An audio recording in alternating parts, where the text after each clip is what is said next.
Hey guys, Kooj here from Zack Squad, and today I have a deck profile on Gurguit.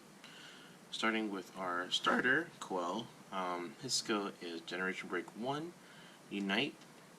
You can put him into the Soul. Look at the top 3 cards, call a dude, and give it 2k, and shuffle the rest back into your deck. It's really good because it's free and it's able to cycle your procs for calling. The bad thing is that it has to be Unite, which means that 2 units already have to be called onto the board prior to using this skill, so you can't start the Unite, but you can continue the chain. Next we're going to go on to triggers. I run for the Fighters Collection one. Her skill is when you use the G-flipping G-guard, you can go ahead and Soul Blast 1 if you have one other face-up damage, and you can countercharge.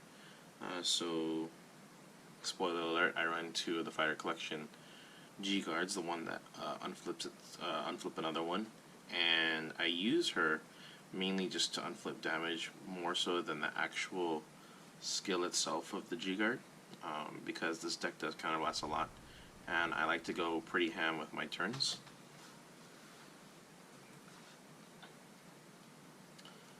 And then I run 4 crits. I run 4 Scarface Lion just to build soul for Gurguit as well as gain power. It's good for cycling, and it's good for using soul for Gurguit later.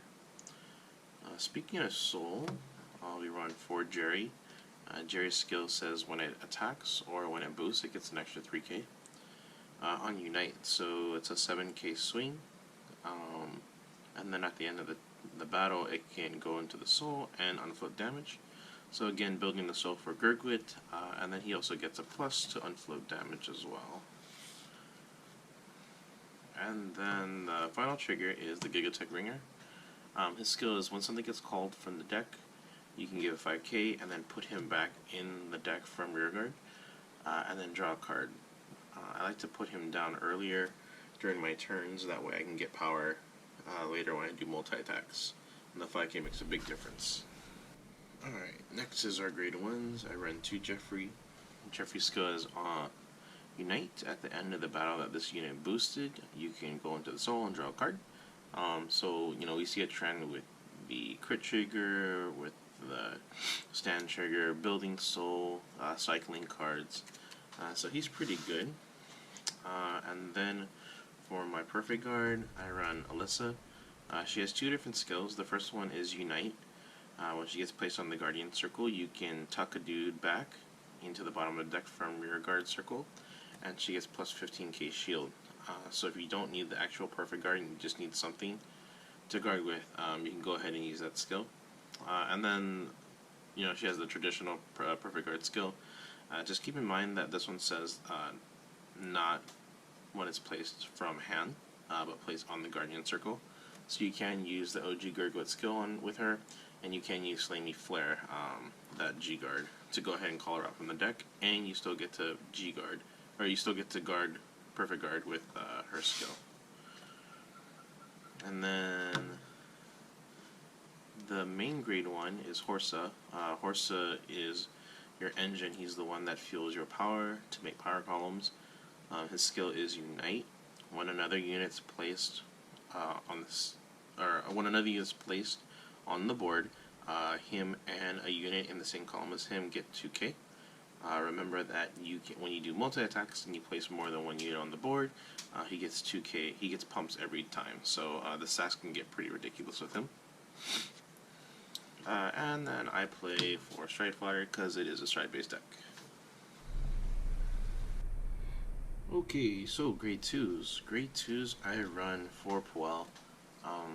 I think he's the best grade 2 in the entire clan. His skill is when he's boosted, you can counterblast 1, look at the top 3 cards, call a dude to rearguard, and then put the rest back and shuffle your deck. He is the main source of your multi-attacking. And then he's there for a secret combo, which we'll go over a little later. And then I run for Kinaris. Kinaris has 2 different skills. The first one is Continuous Unite. He gets plus 4k. And then when he gets placed on the board, whether from hand or from deck, you can go ahead and pitch a card, look at the top 3 cards of your deck, call a dude, and then put the other 2 on the bottom. He's good to build columns, so like you would swing with 1 column, and then you would swing with Puel, and then Puel would do his skill, call Canaris, and then Canaris would use his skill to put someone behind him, and then you built another column.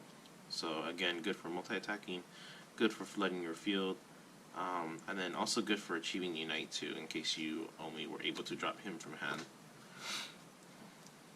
And then the last grade 2 I run is 3 Paramore. Paramore is very similar to Canaris, but you only get 2k instead of 4k for the Unite ability, and then it's a counterblast instead of a pitch a card instead. So kind of pros and cons of both, that's why I run both. Okay, and then for our bosses of the deck, I run 3 Golden Holy Sword Gurguits. He's the new one that just came out, well, a few months ago. He has 2 different skills. The first one is Unite, Generation Break 2. All your units gain intercept, and they can intercept from the back. So if you have him on the board, and you have a trigger in the back, or a starter in the back, and you achieve Unite, you can use the starter and guard with Gurguit's skill. So it's good for 2 different reasons. The first one is that golds tend to flood the board pretty fast, and then just the sheer nature of the deck, you're gonna call out garbage, and you're gonna want to clear the garbage so you can place good stuff like Horsa and Puel. So this is a good way to clear that garbage. It also synergizes really well with his second skill, which is when you stride onto him, you can kind of blast 1, so blast 1, check the top 4 cards and call a dude, and then if the dude that was called had the Unite skill, after you shuffle your 3 cards that you put back, you call the top card as rest. So you don't really have a choice as to what you call. It's mandatory, and most of the time it's something that you don't want. So that's why his GB2 skill is pretty valuable. And then I run 2 of the OG Gurguit. His Generation Break 2 skill is very defensive. When Gurguit gets attacked on Vanguard, you can kind of blast 1, so blast 1, check the top 4, and call something to Guardian Circle. So again, it works with the PG that I have in my deck. I rarely use him because I like the new Gurguit better. It's easier to achieve Unite with his skill. Even though this Gurguit, which he does an on-stride skill, you can counter blast 1, check the top 4 cards, and call dude, give it 2k. I feel like the 2k is moot, and I rather call the second unit onto the board to get Unite, that way I don't have to spend any cards from my hand. And then the super tech option that I have is 2 Pelennor. So Pelennor has 2 skills. Limit Break 4, when it swings, I can choose 2 of my units, my rear guards, and put it to the bottom, and then I get to give 2 units 5k. But what I really use him for is his second skill. When he gets called to rear guard, if your opponent has a grade 2 or greater, you can go ahead and move him to the Vanguard circle. So like, to give you a scenario, let's say you're on Gurguit and you have Puel, you get your setup going. You can swing with this rear guard first, you can swing with Vanguard, give triggers, whatnot, and then you'd swing with Puel. And then if you use Puel's skill and you hit a Pelennor, you can call Pelennor here on the other side. And then since you called something, you can use his skill, so you pitch a card, and then you put him onto the Vanguard circle. So you go ahead and rewrite again, and then you can go ahead and swing and get another Twin Drive. Keep in mind that Pelennor says that you move him, so any power that he retains, or so in other words, if you put it by Horsa and then you achieve Unite and you place him on the board, again you get 2k for each. So when he comes here, he gets another 2 for each stack that was on Horsa. It's placed on Pelennor too. Okay, so strides. Strides, we have 4 of the Holy Sword Gurguit stride. Um, he has an axe skill. You can counterblast one, choose a card from your hand, pitch it, G flip him up, and then he gets the auto skill whenever he swings. You can check top 7, call a dude, and put the rest back in the deck and shuffle it. And then he also gets continuous. For each face-up Gurguit in the G zone, your whole board gets 2k. So the first time you stride him, you get 2k to the board. Second time you stride him, you get plus 6k to the board. Keep in mind that it says Gurguit, so like let's say during the match you stride him, and then you go into this one, the GR, and then you go back to the triple R one, you get another stack for the Gurguit name. At first I didn't really care for him, and I thought he was just a better Blizza. But the more I played, the more I realized that that 6k, the continuous skill, is really valuable. And sometimes it makes more sense to go into him twice than to Glorious Reigning Dragon, just because of that power. So you kind of have to keep in mind, like if they do have a lot of cards in hands, or if they have low damage, it probably makes more sense to go into Gurguit than it is Glorious Reigning Dragon, just so you can hit better numbers and punch in for more damage. And then next, I run for Glorious Reigning Dragon. So kind of like the opposite of Gurguit. Before I thought he was like the go-to card, he was the best card for strides for golds. And now I kind of realize like it's not as valuable to call the whole board, especially with Horsa. You're probably better off with using the Gurguit and just getting more power that way. But his skill is counterblast 1, choose one of him, G flip it face up. Then you get to look at the tops, and tuck 2 guys from rear guard to the bottom of the deck. Look at the top 7 cards, and then call a dude for every face up card in your G zone. So like let's say you Gurguit stride first, that's 2 face up, then you Glorious Reigning, and you flip one of him up, so then you get to call 3. If you've called 3 or more, you get to countercharge 1, soul charge 1. So basically the stride skill is like a +1, you get just a soul charge. But again, like I was saying, to get power, it probably makes more sense to do Gurguit rather than him. Glorious Reigning Dragon on a poke turn, like if they're at 5 and they don't have many cards, or even if they do have a lot of cards, this is going to give you a lot of, it's going to burn through a lot of their hand. So it probably makes more sense to go into Glorious. If they have low damage, like I said, normally it's Gurguit, because like they'll hit trigger. If they hit trigger, then this is kind of useless, because then you'd be swinging for like maybe 16. And then if you're really worried about them hitting triggers, you can go into the GR. I never really go into the GR anymore, just now that I have him. But his skill is Act, Unite, Generation Break 2. You can counterblast 1, Soul Blast 2, and then your whole board gets plus 5k. And then for every rear guard that you have, Gurguit gets 5k. So if you have a full board of 5 rear guards, each of them get 5k, and then Gurguit gets plus 25. The cool thing about this card is that it's not once per turn, so you can like pump them to ridiculous numbers and swing for ultimate damage. And then I run 1 Scourge Point. Scourge Point's really good because he's free, and 5k makes magical numbers. If you have like the setup in hand and you have like the Puel, and you know you're gonna do multi-attack, sometimes it might be better to go into Scourge Point rather than one of those two, because again, Gurguit's counterblast, pitch a card, and then Glorious is you tuck 2 guys.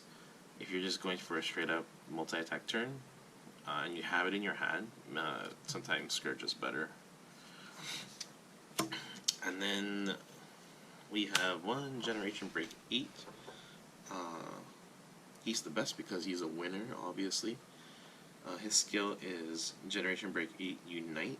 When this unit swings, you get to give 4 units the skill where after they boost or they attack, you can check the top 2 cards, call one of them, put the other one on the bottom of the deck, and then that unit gets 5k. So he's basically like the ultimate multi-attack enabler. And then like my idea was to have that him on the board, and then like let's say you have this, and then You swing with all your columns, you do all your swaggy plays, and then like the last guy that swings, you do this, and it's like, oh look, I hit Pelennor. And then Pelennor does his skill, and you put it on here, and then you get to swing with Pelennor again. So you get extra drive checks, you get extra swings. Normally, like when you get to Generation Break 8, especially with Gold Paladin, you're like almost about to deck out. So that's why his Limit Break Forge skill is pretty cool, because you get to like put stuff back to prevent deck out. Which is also why like I run the Gigatech Ringer, because the Gigatech Ringer also cycles triggers back into the deck. So yeah, one of him. And then G-Guards. Again, I run two of the unflipping ones, the Generation Break 1 G-Guards. Mostly because the heal trigger is good and it's cool to unflip damage. Her skill is kind of like, it's unique, it's different, it's kind of cool, but I wouldn't really use it too often.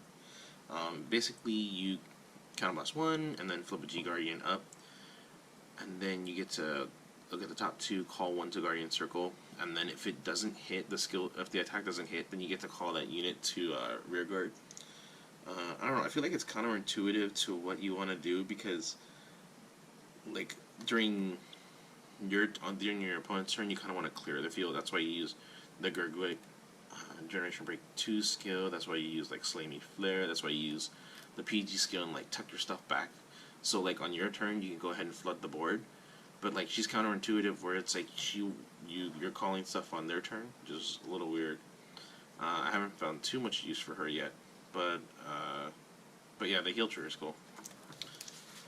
So yeah, 2 of her, 1 Slay Me Flare. Slay Me Flare is really cool to get clutch turns when you hit the PG. Basically, his skill is you take a dude from your board, you put it on the bottom, and then you check 5, call 2 different grades, and then call him to Guardian Circle. So again, just like the Gurguit skill, where if you hit the Perfect Guard, you can go ahead and use the Perfect Guard skill, pitch card from hand, and then nullify the attack.